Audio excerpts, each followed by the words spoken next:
So, anyone who has seen the Matrix movie knows the very well known part where Neo, the main character, is presented with the choice of the red pill, which is the uncomfortable truth, and the blue pill, which is comforting pretty little lies, and continue the way he has lived up until that point. Now, I guess most people who have not really looked into, let's say, history will have swallowed a good deal of the comforting lies that make up the perception of the world we currently live in. If you want to choose the red pill in the holistic sense of the word, it means you have to be able to challenge your own belief system and whatever your values and perception of the world is built upon. Because the vast majority of us do not question the core beliefs and values that we possess, because this is something that's more or less subconscious and has been embedded into our personality and our existence through the years, predominantly from sources that we did not choose, such as the country we were born in, the family we were born in, the language we speak, the religion we were given, and plenty of other things. So the personal level of enlightenment, if you want to put it this way, growing into the shoes that you belong in, not just being a reflection of your surroundings and your background, is taking that leap and looking into yourself. What do I believe in and why? And how is my behavior influenced by my subconscious? Because about 95% of our actions on a daily basis are driven by our subconscious. If you don't realize this or you pretend it is not so, you should probably look into a bit of psychological research on the topic.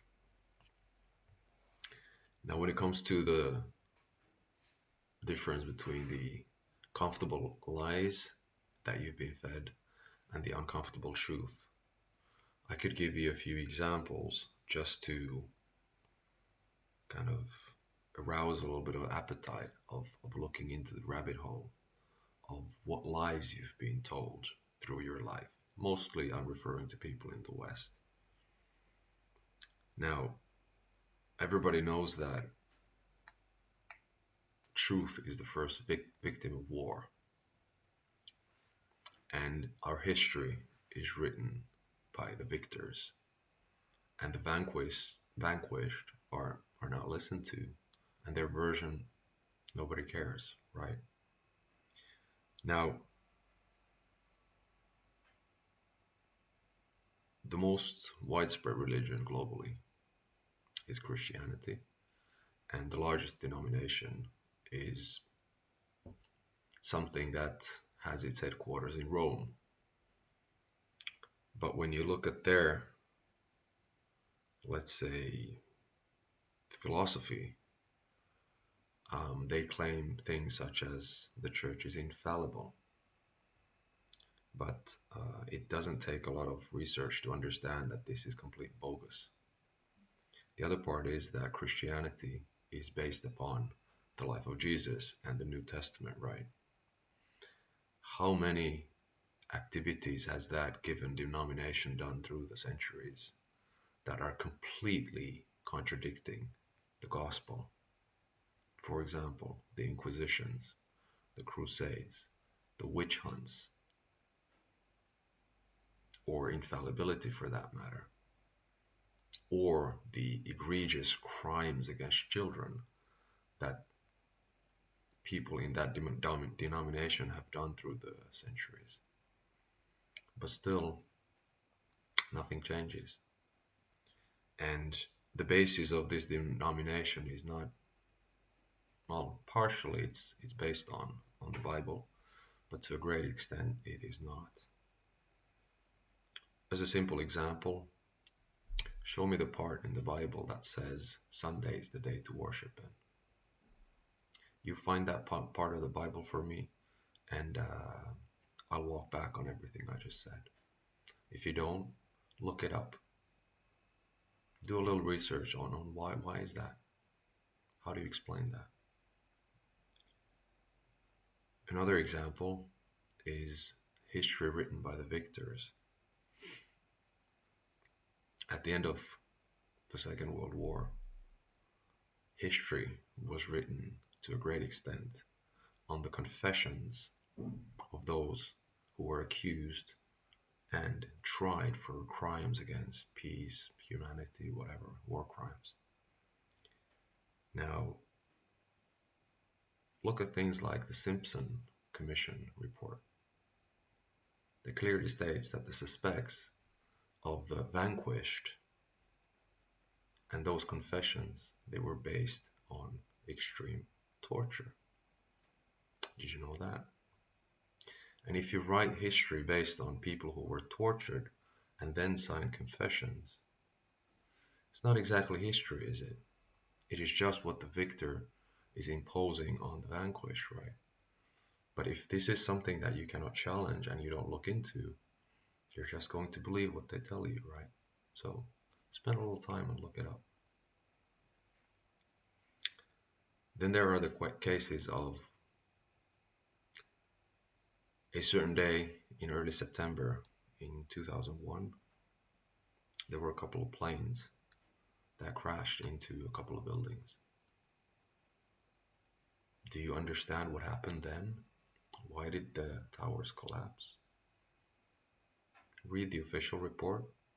Do a little bit of research on structural engineering and try to piece together a picture of what exactly happened and what is the most likely scenario. Because if you just listen to what the official version says, or the mainstream media, or books that are being written about it that are accepted by the mainstream, you might get a decent picture of the situation, but by no means complete. Now, I'm not saying you should believe the wild stories that somebody might say is the alternative version of what happened. All I'm saying is chew a little bit before you swallow. Whatever you've been told by the mainstream media or the government, use some critical thinking about it. Do a little bit of digging. Another example could be pointed to the last few years. There was a worldwide thing going on in the spring of 2020, and fear was incited into everybody of like, oh my God, everybody's gonna die. And within a year, magically, you had multiple companies saying that they have a, be all end all fix for this problem with their experimental jabs that everybody should take. They could sell tens of billions of these to governments with no risk. And the amount of money they made was crazy. Now, do you believe they told you the truth, the whole truth, and nothing but the truth? If you do, great. Keep swallowing that blue pill, man. If you don't, do a little bit of digging. Find out for yourself whether that is indeed what happened. So if in the modern era where people say there could be 50 or 100 genders, and you say, well, biologically there's two, and you get challenged for it, and you get hated on, or you get cancelled, is this the level of development, of science, of progress, of everything that we have? And then you look at recent events of how the government or the mainstream media or big corporations have told you, let's say, only a part of the truth or a misrepresentation of the truth. How much do you think history has been written accordingly? How much do you think You've been lied to, and people have been lied to in the past. I mean, look at the school books of the Chinese Communist Party. Look at the school books of the Soviet Union. How much was that a representation of the truth? And why would you think that our system, which is undoubtedly looking at the results, when you look at welfare, life expectancy, modern conveniences, etc., the Western system is by far superior to the, let's say, the socialist version of things. But what makes you think that we are always right, we're told the truth, and we should not question or have critical thinking? Anyways, that's a little bit of food for thought. I try to use very careful wording with what I say because some of the terms are blocked and are caught in the algorithm of the platform economy. So I believe you understand which words I'm trying to avoid and which I'm using to get my point across. Because unfortunately, nowadays we've come to a point in development in history where objective facts and truths cannot be discussed openly because it hurts somebody's feelings or it's uncomfortable. So you might just be cut off from the platform economy. So, anyways, that's my 2 cents for today. Peace out.